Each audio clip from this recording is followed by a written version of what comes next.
For the South, we already had a very tested, I would say, regional cooperation framework, which was the Euro-Mediterranean Partnership embedded into the Barcelona process. For the East, we have been starting to complement the bilateral framework, which is the main component of the ENP, with a more regional one. An example of this is the Black Sea synergy, given that now the European Union has borders on the Black Sea region.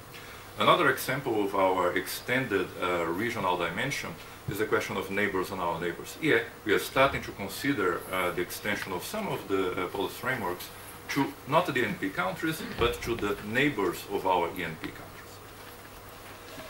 Now, another component, of course, is leveraging more funding. Beyond the ENPI, we have created two new instruments on the communication of last December. One is the Neighbourhood Investment Fund, which is a leverage instrument in which we put grant money together with the lending mandates of development banks. In other terms, if you have an operation with the IB or with the BRD, we can come up with an additional component of grant to it.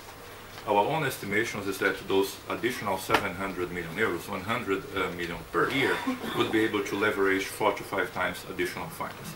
Another additional component was the new government facility, which is a top-up to the country allocations for the defined amounts in the action plans for those countries that are better performers, quote-unquote. Now, all policy frameworks can still be improved.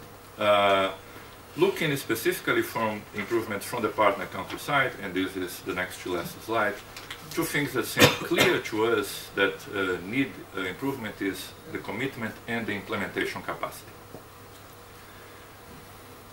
Summing up what I have been very fast trying to tell you in the past 15 minutes, we believe that reforms can be implemented via the ENP. The ENP is a framework which is still being developed, and that by itself is an adaptable framework in the way that we negotiated individual action plans with the countries, with our partner countries. Now, but once again, I repeat this, we cannot and should not substitute for domestic will to implement reforms. We can help, but if the other side does not have the will for this, we really cannot replace it. Now, the key for this is domestic policies and commitment for reforms.